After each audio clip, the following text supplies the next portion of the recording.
Hello, আসসালামু আলাইকুম। কি অবস্থা সবার, কেমন আছেন? আমরা ঠিক 10টায় চলে এসেছি। আই হোপ আপনারা মোটামুটি সবাই তারাবির নামাজ শেষ করে এসে ক্লাসে যুক্ত হতে পেরেছেন বা পারছেন। যারা যুক্ত হতে পেরেছেন তারা একটু কমেন্ট বক্সে জানিয়ে দিন কে কোন জায়গা থেকে যুক্ত আছেন এই মুহূর্তে।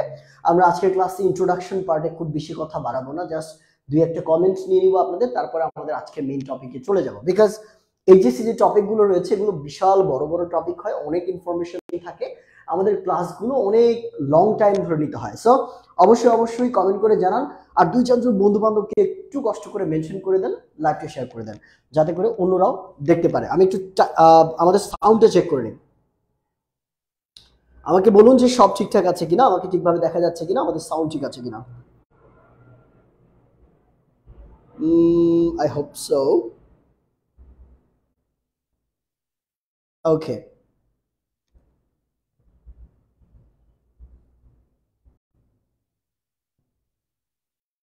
হ্যালো হ্যালো হ্যালো হ্যালো,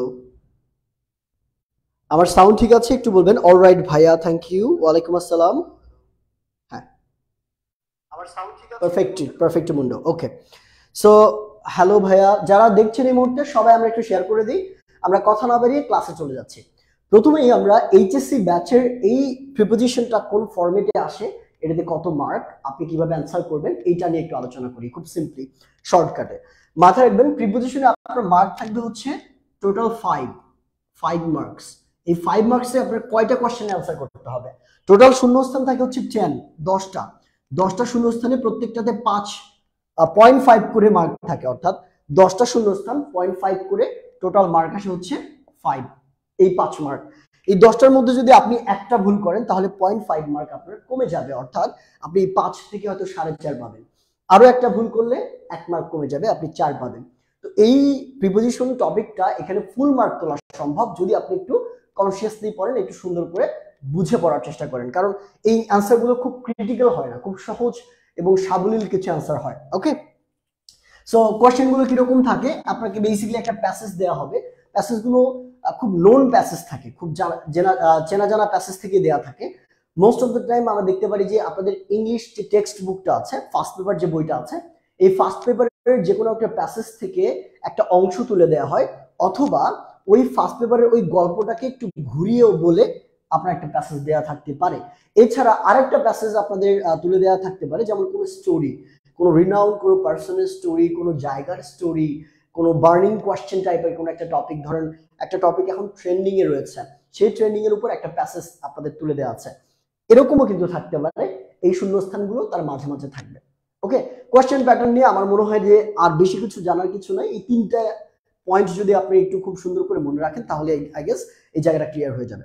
তো এখানে বেসিক্যালি প্রিপোজিশন পড়তে গেলে আপনি খেয়াল করে দেখবেন, আপনি প্রিপোজিশন সব পারেন, কিন্তু পরীক্ষায় গিয়ে আনসার করার সময় আপনার মনে হয় যে আপনি 3টা 4টা ভুল করছেন, আপনার মাথায় আসছে না এবং আপনি খুঁজে পাচ্ছেন না এর অর্থ অনুযায়ী আমার কোন প্রিপোজিশনটা বসাতে হবে। এইটা কি কারণে হয় একটু খেয়াল করেন, কারণ আমরা রং জায়গায় এফোর্টটা দিই, খেয়াল করবেন। প্রিপোজিশনে মূলত অ্যান্সার গুলোকে আমরা দুই ভাগে বিভক্ত করতে পারি। কয় ভাগে? দুই ভাবে। একটা হচ্ছে সাধারণ ইউজ, কি সাধারণ ইউজ, সাধারণ ব্যবহার, সাধারণ ব্যবহার। এই সাধারণ ব্যবহারটাকে আমরা আরেকটা জিনিস বলতে পারি কনটেক্সচুয়াল মিনিং অনুযায়ী, কনটেক্সচুয়াল মিনিং, অর্থাৎ ওই বাক্যের অবস্থান অনুযায়ী, ওই বাক্যের মধ্যে ওর অর্থটা কিরকম, তার অর্থ অনুযায়ী একটা প্রিপোজিশন বুঝতে পারে। যেমন আপনি বললেন যে আমার বাবার একটা গাড়ি আছে, ঠিক আছে, অফ ব্যবহার করতে হয় আমাদের মালিকানার ক্ষেত্রে, তাহলে এই যে অর্থ। তারপর আমি এখান থেকে বাসায় যাব, যে থেকে অর্থে ফ্রম ব্যবহার করা হয়, ফর জন্য অর্থে, অর্থাৎ কনটেক্সচুয়াল মিনিং অনুযায়ী বাক্যের অর্থ অনুযায়ী আমরা এক প্রকার প্রিপোজিশন ব্যবহার করি। এটা এক ধরনের ব্যবহার প্রিপোজিশনের। আরেকটা ব্যবহার আছে which is very very important, appropriate preposition। কি বলছি আমরা? appropriate preposition। সো এই appropriate preposition গুলো বেসিক্যালি একদম কম্প্যাক্ট, এগুলো একদম ফিক্সড, অর্থাৎ একটা ওয়ার্ডের সাথে, একটা শব্দের সাথে একটা অ্যাপ্রোপ্রিয়েট প্রিপোজিশন থাকে, একটা শব্দের সাথে একটা প্রিপোজিশন যুক্ত থাকবে। যেমন আমরা বলি না গুড অ্যাট, গুড একটা শব্দ, এর সাথে অ্যাট রয়েছে, এই গুডের সাথে অ্যাট থাকলে কি কি উত্তর হয় বা কি বাংলা অর্থ প্রকাশ করে, গুডের সাথে ফর থাকলে কি অর্থ প্রকাশ করে, গুড ফর, ঠিক আছে, কি অর্থ প্রকাশ করে, এগুলোকে বলা হয় অ্যাপ্রোপ্রিয়েট প্রিপোজিশন। এবং আপনি যদি খেয়াল করে দেখেন প্রিপোজিশনে টোটাল 10টা কোশ্চেন আসে না, এই 10টা কোশ্চেনের মধ্যে টোটাল 6 থেকে 7টা কোশ্চেন আসে আপনার অ্যাপ্রোপ্রিয়েট প্রিপোজিশন থেকে। কিন্তু আমরা কোথায় বেশি ফোকাস করি হচ্ছে কনটেক্সচুয়াল মিনিং এ, অর্থাৎ কনটেক্সচুয়াল মিনিং এ আমরা বেশি ফোকাস করার কারণে এই মার্কগুলো আমরা হারিয়ে ফেলি। ঠিক আছে, যারা দেখছেন একটু আমাদের লাইভটা শেয়ার করে দিবেন।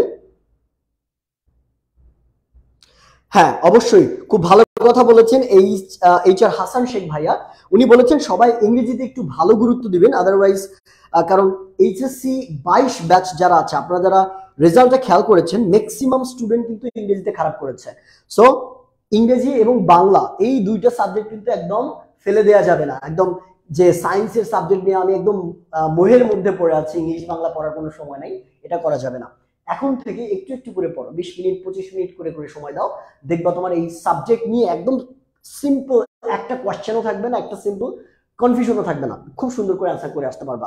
আর গ্রামার পরীক্ষার সময় একটা জিনিস হয়, সেটা হচ্ছে যে তোমাদের আধা ঘন্টা বা 1 ঘন্টা আগে পরীক্ষা শেষ হয়ে যায়, এটা আমার হতো, তোমাদের হয় কিনা আমি জানি না। তো এই 10টা কোশ্চেনের মধ্যে 6 থেকে 7টা কোশ্চেন আসে অ্যাপ্রোপ্রিয়েট প্রিপোজিশন থেকে।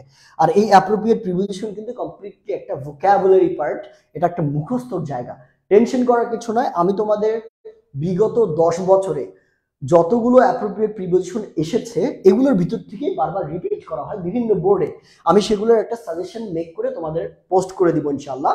আগামী কাল কিংবা পরশু আমাদের ক্লাস আছে, আগামী পরশু দিন তোমাদের বা কালকে এটা কি করব, সুন্দর করে রেডি করে সাজেশন আকারে অ্যাপ্রোপ্রিয়েট প্রিপোজিশন গুলো শর্ট করে দিব।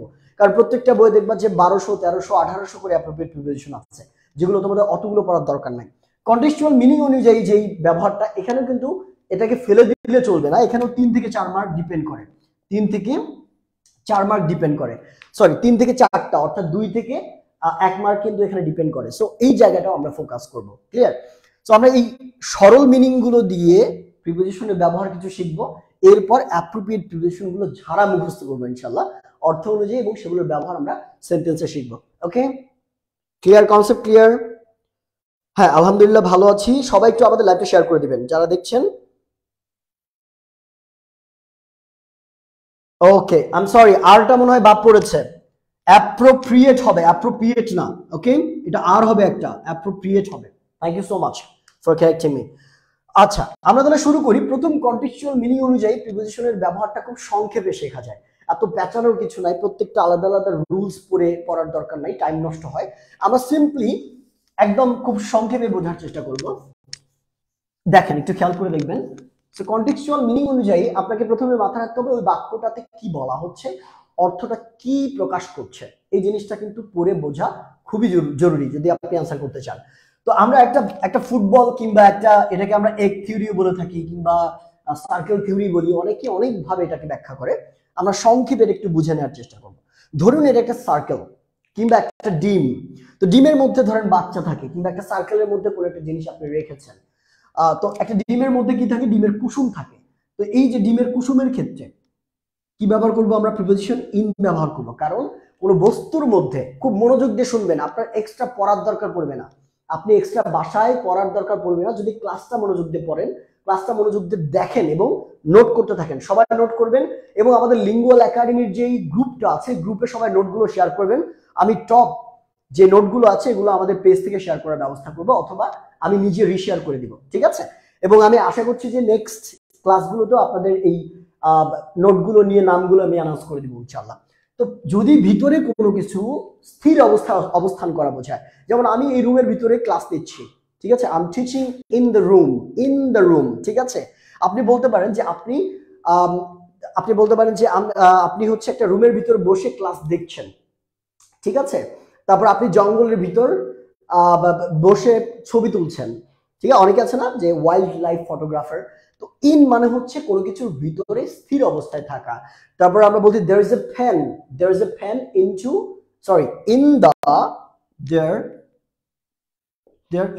pen in my bag,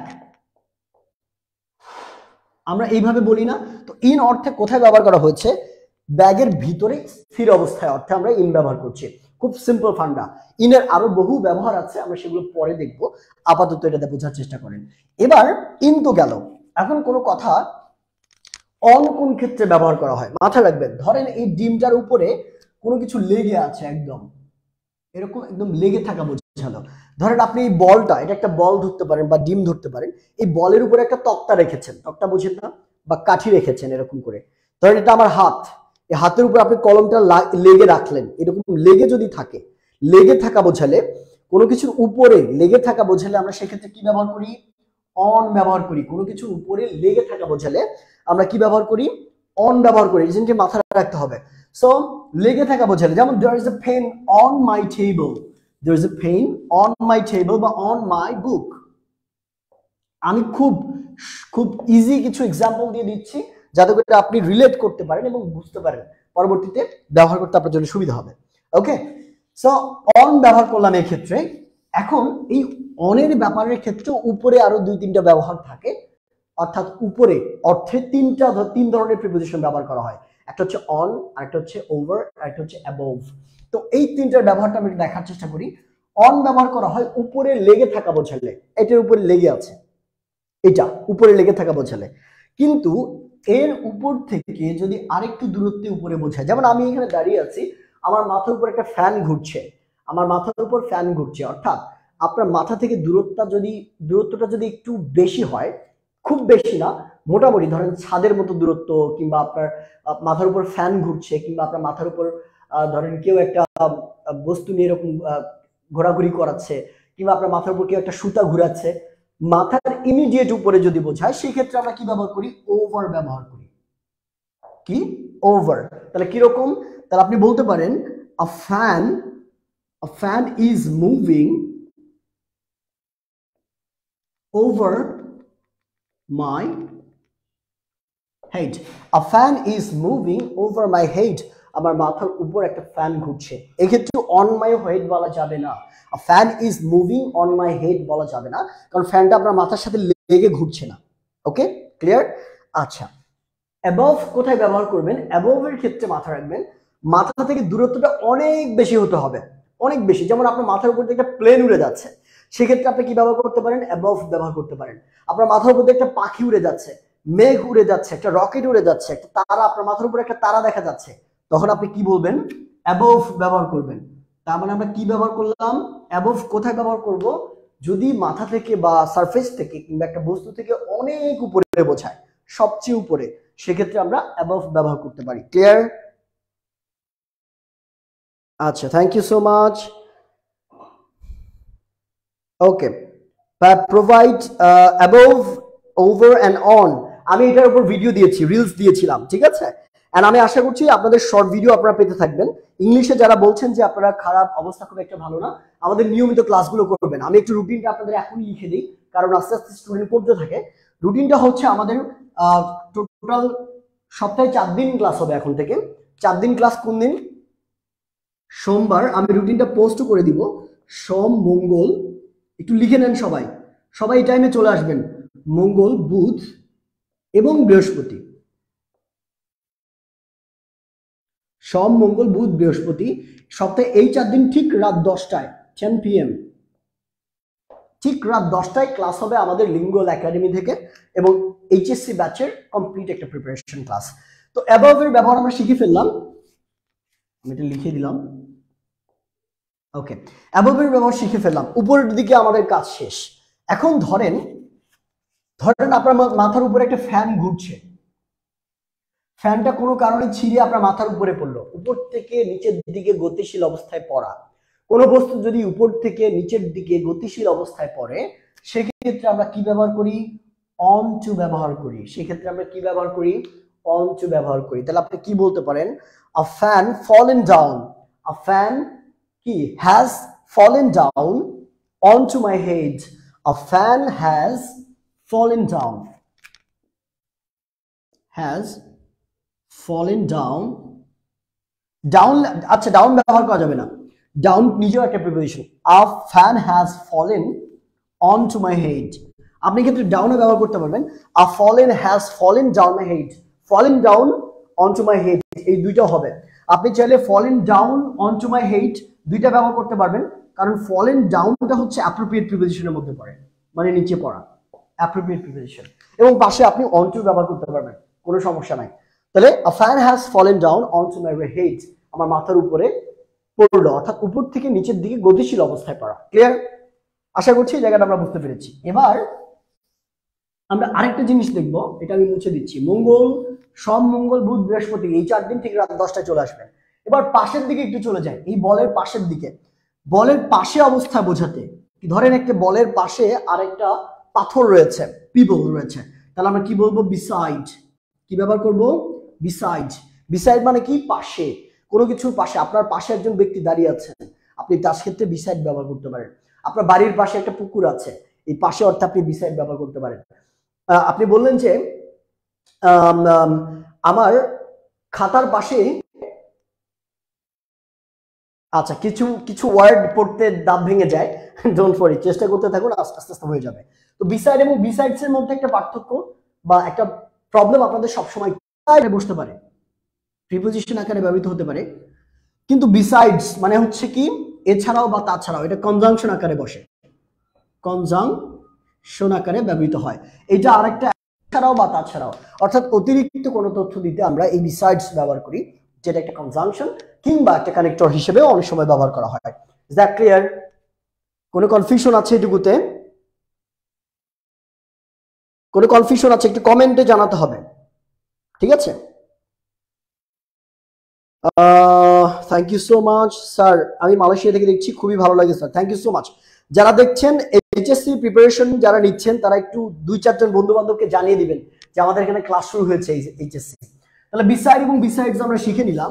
এবার আরেকটা জিনিস হতে পারে, পাশে থেকে আরেকটা জিনিস হতে পারে, ধরেন আপনি কি করলেন, এই বলটাকে ফুটা করে, এই বলটাকে একটা ছুরি দিয়ে আঘাত করলেন। কি করলেন? ছুরি দিয়ে আঘাত করলেন বা তীর দিয়ে আঘাত করলেন। একটা তীর এই পাশে থেকে কি হলো, এই পাশে থেকে একটা তীর ভেদ করে এই পাশে চলে গেল। কি হলো?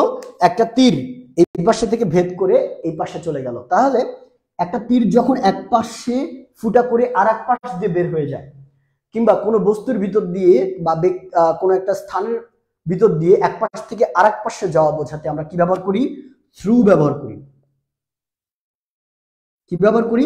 থ্রু ব্যবহার করি। যেমন আমরা বলি না, দ্য ওয়াটার বা ওয়াটার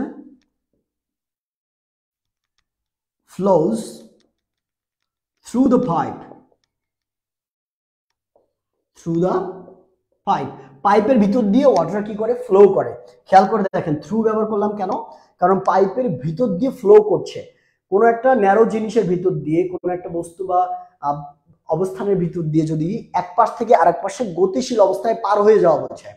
যেমন আপনি একটা রুমের 2টা দরজা আছে, খেয়াল করেন, ধরেন একটা রুমের 2টা দরজা আছে, আপনি এক রুম দিয়ে ঢুকলেন, একটা দরজা দিয়ে ঢুকলেন, আর একটা দরজা দিয়ে হেঁটে বের হয়ে গেলেন, তাহলে এক পাশ থেকে ঢুকে আরেক পাশে বের হয়ে যাওয়া গতিশীল অবস্থায়। এক্ষেত্রে আপনি কি বলতে পারেন? I went through the room. I went through the room মানে আপনি রুমের এক পাশ থেকে ঢুকে আরেক পাশে বের হয়ে চলে গেলেন। এক্ষেত্রে আপনি থ্রু ব্যবহার করতে পারেন। Is that clear? কিন্তু ধরেন এই তীরটা এদিক দিয়ে বের হলো না, তীরটা ঢুকলো ঠিকই, কিন্তু ভিতরে অবস্থান করলো, এদিক দিয়ে ঢুকেছে, ভিতরে অবস্থান করলো। বা তীর না বলে আমরা একটা মানুষের কথা বলি না, ধরেন এটা একটা ঘর, এই ঘরের মধ্যে এটা একটা দরজা, একটাই দরজা আছে। এবার আপনি গতিশীল অবস্থায় বাইরে থেকে ভিতরে ঢুকছেন, গতিশীল অবস্থায় বাইরে থেকে ভিতরে ঢোকা বোঝাতে আমরা ইনটু ব্যবহার করি। কি ব্যবহার করি? ইনটু ব্যবহার করি। আমরা বলি না যে come into my room, come into my room, কিংবা I went into your room to meet you, অর্থাৎ আমি তোমার রুমের মধ্যে আসলাম তোমার সাথে দেখা করতে। I went into your room to meet you. খেয়াল করে দেখেন, ইনটু ব্যবহার করলাম বাইরে থেকে ভিতরে গতিশীল অবস্থা বোঝাতে। কি ক্ষেত্রে? বাইরে থেকে ভিতরে গতিশীল অবস্থা বোঝাতে। আচ্ছা, the dog is jumping over the wall, এটা গতিশীল তাই ওভার হবে মনে হয়। আচ্ছা, এটা কে কোশ্চেন করেছে? না, এটা গতিশীল এই কারণে ওভার হবে না। মাথায় রাখবেন, আমি একটু আগে আপনাকে বললাম লেগে থাকা বোঝালে অন বসানো হবে, কিন্তু বলা আছে দ্য ডগ ইজ জাম্পিং মানে একটা ডগ এক পাশ থেকে আরেক পাশে, দেয়ালের এক পাশ থেকে আরেক পাশে লাফ দিচ্ছে। দেয়ালটা মনে করেন এইটা, ডগটা এই পাশ থেকে এই পাশে লাফ দিল, আমাকে বলেন তো দেয়ালের সাথে লেগে লাফ দেয় নাকি দেয়াল দিয়ে উপর দিয়ে লাফ দেয়? একটা নির্দিষ্ট দূরত্ব আছে না, দেয়াল থেকে উপর দিয়ে লাফ দেয়, এই কারণে আমরা ওভার ব্যবহার করলাম। আমি একটু আগে তো বললাম যে ওভার কোথায়, সারফেস থেকে যদি একটু উপরে বোঝায় তখন ওভার ব্যবহৃত হবে, এই কারণে ওভার হয়েছে। ওকে, তাহলে ইনটু বুঝলাম, কিন্তু ভিতর থেকে যদি বাইরে, ধরেন আপনি রুম থেকে ভিতর থেকে বাইরে গতিশীল অবস্থায় চলে যাবেন, ভিতর থেকে বাইরে গতিশীল অবস্থায় চলে যাবেন, এক্ষেত্রে আপনি কি ব্যবহার করতে পারবেন? Out of. আমরা খুবই প্রখ্যাত একটা শব্দ কিংবা প্রখ্যাত একটা বাক্য বলি, which is that get out of my room। বলি না আমরা get out of my room, আমার রুম থেকে বেরিয়ে যাও, আমার বাড়ি থেকে বেরিয়ে যাও, আমার লাইফ থেকে বেরিয়ে যাও, get out of my life। যারা ছেঁকা খেয়েছেন তারা হয়তো বুঝবেন এই জায়গাটা, get out of my life, আমার লাইফ থেকে তুমি বেরিয়ে যাও। সো এই যে আউট অফ, কখন? যখন ভিতর থেকে গতিশীল অবস্থায় বাইরে চলে যাওয়া বোঝায়, ভিতর থেকে গতিশীল অবস্থায় বাইরে চলে যাওয়া বোঝায়, তখন আমরা আউট অফ ব্যবহার করি। Is that clear? কোনো সমস্যা আছে, কোনো প্রবলেম আছে একটু বলবেন। ওয়ালাইকুম আসসালাম, যারা সালাম দিয়েছেন সবার সালাম নিচ্ছি আমি। ওয়ালাইকুম আসসালাম।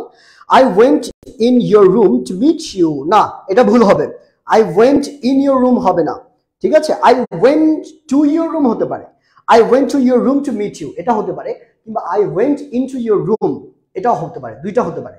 দেখেন দুইটা কোন অর্থে ব্যবহার করা হবে, টু এর ব্যবহার আমি একটু পরে আপনাদের দেখাবো। I went to your room, আমি তোমার রুমে আসলাম, এখানে টুটা গন্তব্য অবস্থায় ব্যবহার করা হবে। অর্থাৎ আপনি যদি ধরেন ঢাকা থেকে খুলনা যাবেন, ঢাকা থেকে খুলনা যাবেন, থেকে যেখান থেকে যাবেন এর আগে ফ্রম বসে, যেখানে যাবেন গন্তব্য বা ডেস্টিনেশন তার সামনে টু বসে। তাহলে খেয়াল করে দেখেন, খুলনা হচ্ছে আপনার গন্তব্য বা ডেস্টিনেশন, তার সামনে আপনি টু বসাবেন। কিরকম? যে I will go from Dhaka to Khulna, আমি ঢাকা থেকে খুলনা যাব। তাহলে আপনি এখানে সেম জিনিসটা ব্যবহার করছেন যে ঠিক I went to your room, আমি তোমার রুমে আসলাম, ঠিক আছে? তো রুমে আসলাম মানে এখানে টু ব্যবহার করছেন কেন? গন্তব্য, রুমটাও তখন আপনার গন্তব্য আকারে কাজ করেছে। আপনি টু ব্যবহার করতে পারেন, ইনও ব্যবহার করতে, সরি ইন টু ব্যবহার করতে পারেন, দুইটাই হবে। ওকে স্যার, ক্লাস বুঝতেছি না। Shakil Hasan, thank you so much. Shakil Hasan, প্রথম দিকে না থাকলে বুঝবা না, প্রথম দিকে ছিলা কিনা একটু বলো। প্রিপোজিশন ভালো করে বোঝার চেষ্টা করছি। Very good, very good. তাহলে এইটা আমরা বুঝলাম, আউট অফ এর ব্যবহারটা বুঝে গেলাম। এবার আমরা চলে যাই নিচের দিকে। কোন দিকে? নিচের দিকে। যেমন আচ্ছা এইটা একটু বলি, ধরেন আমি একটু আগে বললাম যে তীরের ক্ষেত্রে তীরটা এদিক থেকে এদিক ছুঁড়েছেন আপনি, এখানে একটা পাথর এসে সে তীরটা আঘাত করলো, এই একটা তীর মারলেন আপনি, বলের ভিতর ফুটা করে এই পাশে থেকে এই পাশে গিয়ে পাথরে গিয়ে আঘাত করলো। এবার আপনি কোথা থেকে তীর মেরেছেন? ধরেন হচ্ছে প্লেস এ আর এটা প্লেস বি, তাহলে এই যে প্লেস এর আগে ফ্রম হবে। আমি একটু আগে বললাম ধরেন আপনি খুলনা থেকে ঢাকা যাচ্ছেন, এটা খুলনা, এইটা ঢাকা, যেখান থেকে যাবেন থেকে অর্থে ফ্রম ব্যবহার করা হবে, আর যেখানে যাবেন গন্তব্য তার সামনে আপনি টু ব্যবহার করবেন। তাহলে আপনি কি বলতে পারেন যে I threw a people, I threw a people, আমি একটা নুড়ি পাথর মারলাম ফ্রম হিয়ার টু দেয়ার, আমি এখান থেকে সেখানে একটা পাথর ছুঁড়ে মারলাম, এরকম বলি না আমরা? I threw a people from here to there. দেখেন I threw a people from here to there, ঠিক আছে? দেখেন ফ্রম হিয়ার এখান থেকে, টু দেয়ার ওইখানে, তাহলে গন্তব্যের আগে টু এবং যেখান থেকে তার আগে ফ্রম ব্যবহার করা হয়েছে। ক্লিয়ার? Concept clear?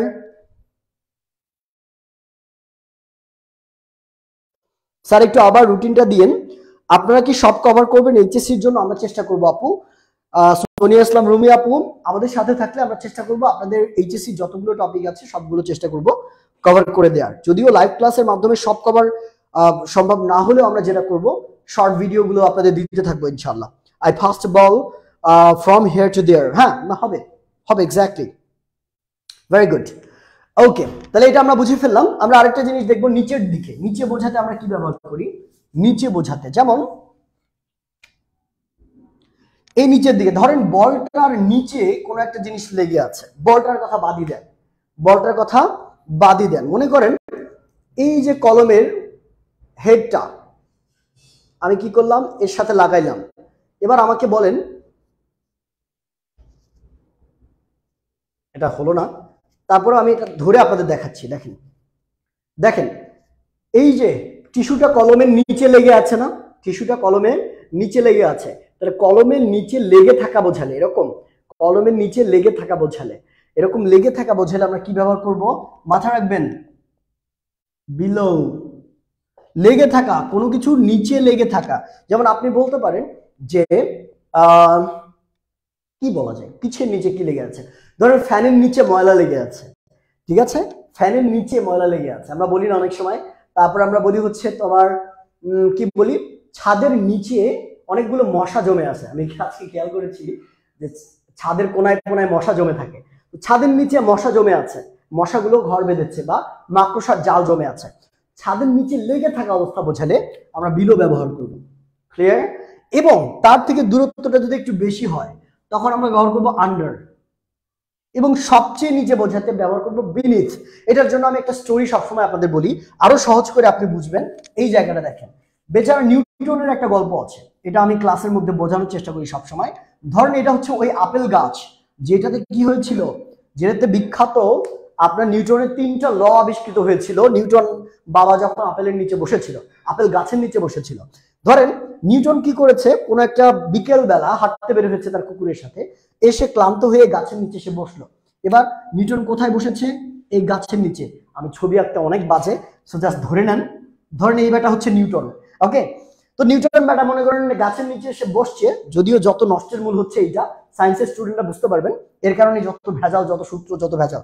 ওকে, এখন মাথায় রাখেন তো এই গাছটার ডগা কোনটা, উপরের অংশ কোনটা, এটা না, গাছের ডগা এটা না। এখন গাছের সাথে লেগে থাকা অবস্থায় এই ফলটা, একটা আপেল কোথায় ধরে থাকে, গাছের একদম পাতার নিচের অংশে না, পাতার ভিতরে, পাতার ভিতরে। তাহলে আমরা তো উপর, গাছের উপরে বলতে একদম উপরের ডগা বুঝি, তার মানে ফলগুলো কোথায় ধরে থাকে, গাছের সাথে লেগে নিচে ঝুলে থাকে, গাছের সাথে লেগে নিচে ঝুলে থাকে। এক্ষেত্রে আপনি বিলো ব্যবহার করবেন, কি ব্যবহার করবেন, বিলো ব্যবহার করবেন। তাহলে আপনি কি বলতে পারেন, তাহলে the apple is hanging below the tree, আপেলটা গাছের নিচে ঝুলছে, ঠিক আছে, আপনি বিলো দ্য ট্রি ব্যবহার করতে পারেন। এবার এই যে নিউটন বেটা গাছের নিচে বসে আছে না, আপেলটাও গাছের নিচে, নিউটন বেটাও গাছের নিচে, তাহলে নিউটন বেটা গাছের নিচে বসে আছে, দূরত্বটা একটু বেশি না, নিচে, বাট দূরত্ব গাছ থেকে নিচের দিকে একটু বেশি, এরকম দূরত্বে হালকা বেশি বোঝালে তখন আমরা ব্যবহার করব কি, আন্ডার। তাহলে আপনি কি বলতে পারবেন, Newton was resting under the tree, Newton was resting under the tree. Okay, এবার ধরেন এই গাছের একদম মাটির নিচে, এই মাটির নিচে একটা ইঁদুর বসবাস করে, ইঁদুরের ছবিও আমি মানুষের মধ্যে রাখলাম, মনে করেন এটা ইঁদুর, গাছের নিচে গর্তে একটা গর্ত আছে, গর্তের মধ্যে ইঁদুর বসবাস করে। এবার বলেন তো, এটাও কিন্তু গাছের নিচে, কিন্তু একদম সর্বোচ্চ নিচে, মাটির নিচে, এই কারণে সর্বোচ্চ নিচে বোঝাতে আমরা বিনিথ ব্যবহার করি। কি ব্যবহার করি, বিনিথ ব্যবহার করি, ঠিক আছে। তাহলে এই যে কোনো কিছুর সারফেসের নিচে লেগে থাকা বোঝালে বিলো, তার থেকে একটু দূরে বোঝালে, নিচের দিকে দূরে বোঝালে আন্ডার, এবং সবচেয়ে নিচে বোঝালে আমরা বিনিথ ব্যবহার করব। Is that clear?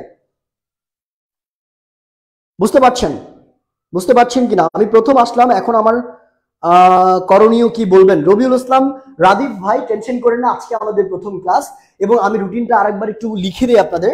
আপনারা অনেকেই বলেছেন যে স্যার রুটিনটা একটু দিয়েন। রুটিনটা হচ্ছে, আমি আবার পোস্ট করে দিব, আমাদের কভার পেজে থাকবে। রুটিনটা হচ্ছে আপনার সোমবার, সোম, মঙ্গল, বুধ, বৃহস্পতি, সোম, মঙ্গল, বুধ, বৃহস্পতি, এই 4 দিন আপনাদের ক্লাস হবে ঠিক রাত 10টায়, 10 PM। তারাবির নামাজ পড়ে দৌড়ে চলে আসবেন, তারাবির নামাজ শেষ করে দৌড়ে খাতা কলম নিয়ে চলে আসবেন, লিঙ্গুয়াল একাডেমির পেজে একদম বসে পড়বেন। আপনাদের এইচএসসি প্রিপারেশন নেওয়ার দায়িত্ব আমরা নিয়ে নিব ইনশাআল্লাহ। একদম ক্লাসে থাকবেন, আপনার বাসায় পড়া লাগবে না, আমি আপনাকে বলে দিচ্ছি। আমি এখানে প্র্যাকটিস করাবো, আমি আপনাদের বোর্ড কোশ্চেন সলভ করাবো, সব করাবো, সাজেশন দিব, পিডিএফ পাবেন এগুলোর, ঠিক আছে। হ্যাঁ, rat beneath the tree, exactly, very good. Saroj মাইটি বলেছেন অনেক ধন্যবাদ সবাই, আমাদের লাইভটা একটু শেয়ার করে দিব, ওকে। আর নেক্সট দিন কয়েকজন বন্ধুকে সাথে করে নিয়ে আসবেন, দ্যাট মিনস সোমবার, আগামী সোমবার রাত 10টায় ক্লাস, কয়েকজন বন্ধুকে সাথে করে আনবো আমরা, ঠিক আছে। তাহলে এইটা আমরা বুঝে ফেললাম বিলো, আন্ডার এবং কি। এখান একটা ব্যাপার আরেকটু আনক্লিয়ার আপনাদের লাগতে পারে, তাহলে ডাউন কোথায় ব্যবহার করবো আমরা? ডাউন কোথায় ব্যবহার করব? ডাউন মূলত কয়েকটা জায়গায় ব্যবহার করা যায়, দুইটা জায়গায় ডাউন আমরা প্রাইমারিলি ব্যবহার করতে পারি। একটা হচ্ছে যদি কোনো কিছু গড়িয়ে গড়িয়ে যাওয়া বোঝায়, ধরেন উপরের দিক থেকে কোনো কিছু গড়িয়ে গড়িয়ে নিচের দিকে আসছে, ধরেন একটা সাইকেলের চাকা উপর থেকে নিচের দিকে গড়িয়ে গড়িয়ে আসছে, আপনি উপর থেকে নিচের দিকে হেঁটে হেঁটে আসছেন, কিংবা আপনি বলতে পারেন যে উপর থেকে নিচের দিকে কোনো কিছু যদি আসা বোঝায়, সেক্ষেত্রে আপনি কি বলতে পারেন? ডাউন ব্যবহার করতে পারেন। রোল ডাউন আমরা বলি না, রোলিং ডাউন, কামিং ডাউন, উপর থেকে নিচের দিকে আসছে, ঠিক আছে। He is coming down from the hill, সে উপর থেকে নিচের দিকে আসছে, সে পাহাড় থেকে নিচের দিকে আসছে, he is coming down from the hill, এরকম বলা যায়। তারপর আরেকটা জিনিস ডাউনের ক্ষেত্রে আপনি ব্যবহার করতে পারেন, উইচ ইজ দ্যাট যে একটা কোনো রাস্তা বা কোনো একটা সোজা অবস্থান ধরে যদি সোজা হাঁটা, এরকম ক্ষেত্রে ডাউন ব্যবহার করা যায়। যেমন দিক নির্দেশনা দেওয়ার ক্ষেত্রে আমরা বলি না যে গো ডাউন দিস রোড, ওই রাস্তা ধরে যাও, ওই রাস্তা বরাবর যাও, গো ডাউন দিস রোড, ঠিক আছে, গো ডাউন দিস রোড, এইরকম রাস্তা বরাবর অর্থেও কিন্তু আমরা ডাউন ব্যবহার করতে পারি। ক্লিয়ার? বুঝতে পেরেছি আমরা?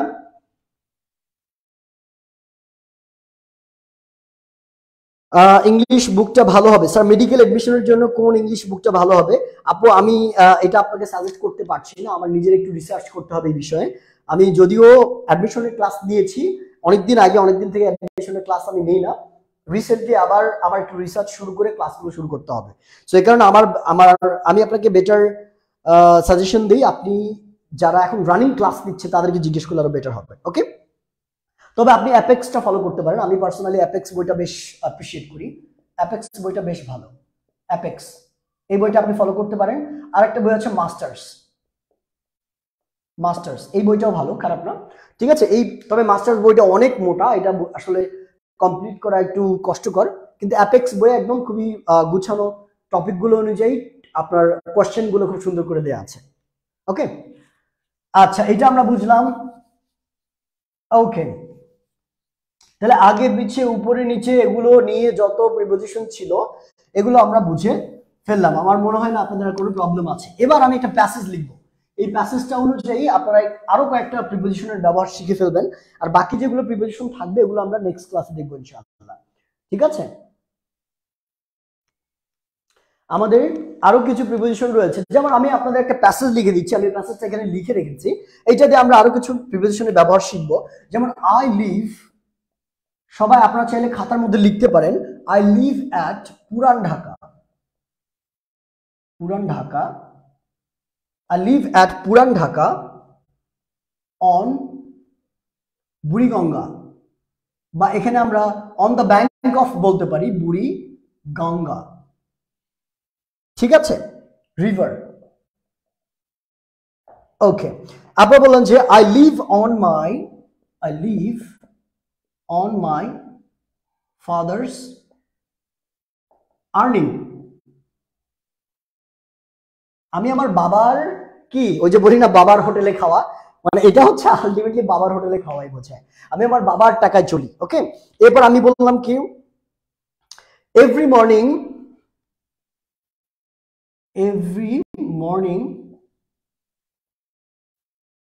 my mom pick me up, হবে, my mom বলেছি, every morning my mom picks me up, কি বলা আছে এরপর, at 10 PM, প্রত্যেক সকালবেলা আমার মা আমাকে 10টার দিকে নিতে আসে বা নিয়ে যায়, কোথায় নিয়ে যায়, then we go to new market, তারপর আমরা নিউ মার্কেটে যাই, then we go to new market. আমি স্টোরিটা খুব সুন্দর করে সাজাতে পারিনি, জাস্ট বাক্যগুলোকে ফোকাস করেছি। ফ্রম আজিমপুর, আমরা আজিমপুর থেকে কোথায় যাই, নিউ মার্কেট যাই, খেয়াল করে দেখবেন, ওকে। এরপর আপনার বাবার সম্পর্কে বললেন যে মাই ফাদার studied.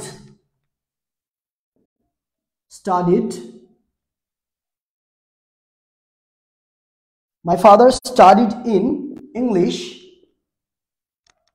ENG লিখলাম। My father studied in English and joined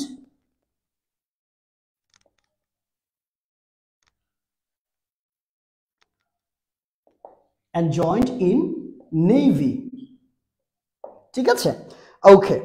এবার আপনি বলতে he mostly talks in Bangla, but he mostly talks in Bangla. He mostly talks in Bangla, but when I talk to him over phone, he use English.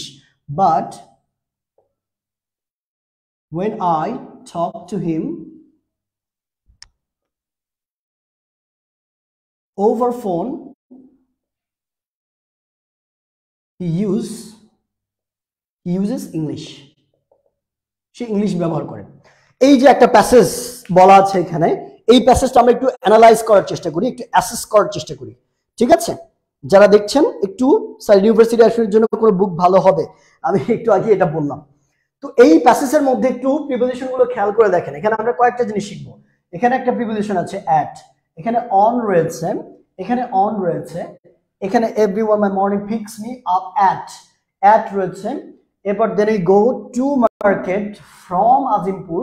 My father studied in and joined in Navy and he mostly talks in, but when I talk to him over phone, he uses English. দেখেন এখানে কয়টা preposition আছে? on, 1 2 3 4 5 6 7 8 9 10টা preposition আমরা এই ছোট্ট passage থেকে শিখে নিতে পারবো। একটা প্যাসেজ দিয়ে অনেকগুলো ব্যবহার আমরা শিখতে পারবো। খেয়াল করেন, I live at পুরান ঢাকা। এখানে পুরান ঢাকা কেন ব্যবহার করা হয়েছে? ছোট প্লেস, ছোট জায়গার পূর্বে আমরা কি ব্যবহার করি? ছোট প্লেসের ক্ষেত্রে আমরা কি ব্যবহার করি? মাথায় রাখবেন, ছোট প্লেস বোঝালে আমরা কি ব্যবহার করি? অ্যাট ব্যবহার করি। ছোট প্লেস বোঝালে আমরা তার পূর্বে অ্যাট ব্যবহার করি। তাহলে I live at পুরান ঢাকা বললেন আপনি। এবার কোনো কিছুর তীরে বা কোনো কিছুর তীরে বোঝাতে আমরা বলি না যে নদীর তীরে, তারপরে হচ্ছে আপনার সমুদ্রের তীরে, এরকম তীরে বোঝাতে আমরা অন ব্যবহার করি। তীরে বোঝাতে আমরা কি ব্যবহার করি? অন ব্যবহার করি। যেমন অন দ্য ব্যাংক অফও বলা যায়, একটা ফ্রেজ। এই অন দ্য ব্যাংক অফও বলা যায় যে on the bank of Buriganga নদীর তীরে, এরকমও বলা যায়। কিন্তু এরকমও থাকতে পারে, শুধু অন বুড়িগঙ্গাও থাকতে পারে। ঠিক আছে, বা অন কপোতাক্ষ, করতোয়া।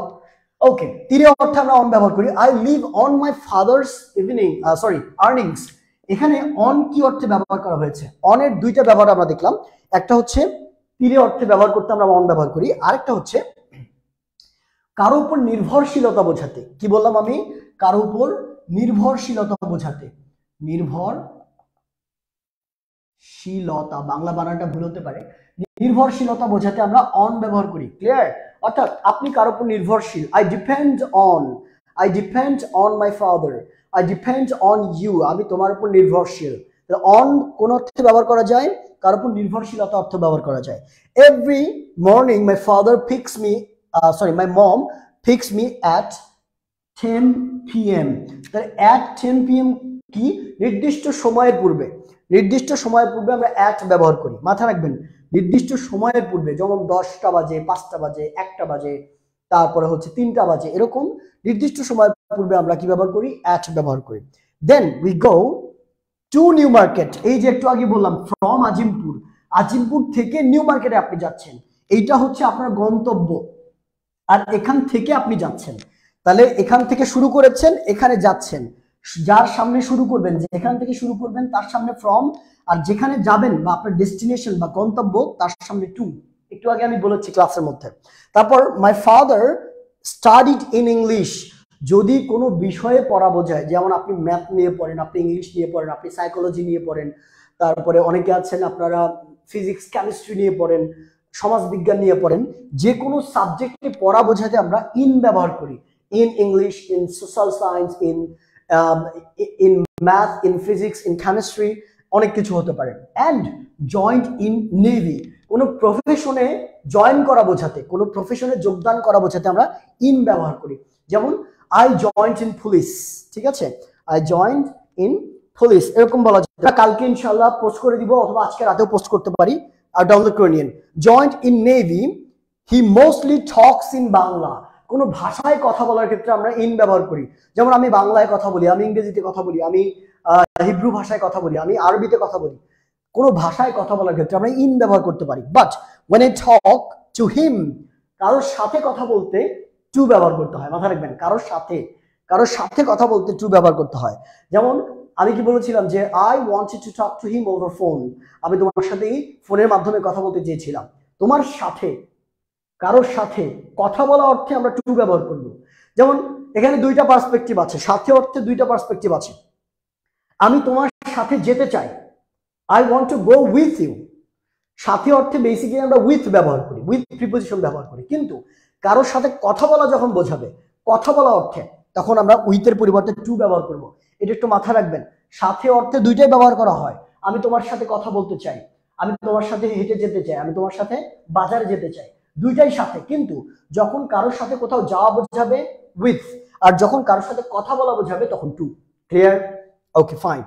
এবার ফোনে কথা বলা, কিসের মাধ্যমে আপনি কথা বলছেন? আপনি ফোনের মাধ্যমে কথা বলছেন, আপনি SMS এর মাধ্যমে কথা বলছেন, আপনি লাইক ল্যান্ডলাইনের মাধ্যমে কথা বলছেন। যে কোনো কিছুর মাধ্যমে কথা বলার ক্ষেত্রে আমরা ওভার ব্যবহার করি। Over phone, over radio, over walkie talkie বলি না আমরা, এরকম। তাহলে ক্লিয়ারলি বুঝতে পেরেছি আমরা এখানে 10টা প্রিপোজিশনের ডিফারেন্ট পার্সপেক্টিভটা জেনে নিলাম। ক্লিয়ার? এগুলো নরমাল ইউজেস। স্যার প্রবলেম হচ্ছে ভিডিও অফ হয়ে যাচ্ছে কিছুক্ষণ পর পর। আচ্ছা, এক্সট্রিমলি সরি ফাবিহা, আমার সম্ভবত নেট প্রবলেম হচ্ছিল। এখন ঠিক আছে কিনা একটু বলো তো। Clear, thank you. Salsabil Tuba বলেছেন। এবার আমরা আগামী ক্লাস কবে করবো একটু বলেন তো স্যাররা। আগামী ক্লাস করব ঠিক সোমবার, ঠিক রাত 10টায়। আগামী সোমবার অর্থাৎ কালকের পরের দিন রাত 10টায় এখানে চলে আসবেন লিঙ্গুয়াল একাডেমি থেকে। আপনাদের এইচএসসির সেকেন্ড ক্লাসটা আমরা নিয়ে নিব ইনশাআল্লাহ। এই প্রিপোজিশনের উপরে আমার মনে হয় যে আরেকটা ক্লাস আপনাদের দরকার, কারণ আরো অনেকগুলো ব্যবহার আছে। এই অ্যাট, ইন, অন, তারপরে বাই, ওভার, তারপর ডাউন, অ্যালং, এই অনেকগুলো প্রিপোজিশনের ব্যবহার আছে যেগুলো আপনাদের ইন্ডিভিজুয়ালি বোঝানো উচিত, এবং এগুলো আমরা নিয়ে আগামী ক্লাসে কথা বলবো। তার আগে আজকে রাতে অথবা কালকে সকালবেলা আমি যেটা করবো, আপনাদের যে প্রিপোজিশন, অ্যাপ্রোপ্রিয়েট প্রিপোজিশন যেগুলো আপনাদের আসলেই পরীক্ষায় আসবে এইচএসসিতে, শর্ট একটা সাজেশন দিয়ে দিব। আপনাদের এগুলা পড়লেই হবে, এর বাইরে পড়ার দরকার নেই। ওই 1200, 1300, 1400 বই থেকে মুখস্থ করা লাগবে না। আপনি 1 থেকে 150 প্রিপোজিশন আমি দিব, এগুলো যদি মুখস্থ করেন আপনি একদম চোখ বন্ধ করে সব ইনশাআল্লাহ খুব সুন্দর করে করতে পারবেন। ঠিক আছে, বুঝতে পেরেছি আমরা। আচ্ছা, একটু অ্যানাউন্সমেন্ট দিয়ে নেই। যারা আপনাদের স্পোকেন ইংলিশ শিখতে চান একদম শুরু থেকে, যারা একদম শুরু থেকে স্পোকেন ইংলিশ শিখতে চান, ইংরেজিতে কথা বলা শিখতে চান, তাদের জন্য কিন্তু আমাদের একটা কোর্স লঞ্চ হয়েছে, নাম হচ্ছে অনার্গল ইংলিশ। এটা আমাদের 8ম ব্যাচ। এই কোর্সটাতে আমরা যেটা করি, একদম লাইভ ক্লাসগুলোর মাধ্যমে আপনাদের ভিতর থেকে যে ফিয়ার আছে, ভয় আছে, এটা কাটানোর চেষ্টা করি, এবং টিচারের সাথে প্র্যাকটিসের ব্যবস্থা আছে। টোটাল 45টা ক্লাস 4 মাস জুড়ে আপনাদের আমরা সার্ভিস দিই। সাথে থেকে ইনশাআল্লাহ আপনাদের স্পোকেনটাকে ইমপ্রুভ করার চেষ্টা করি।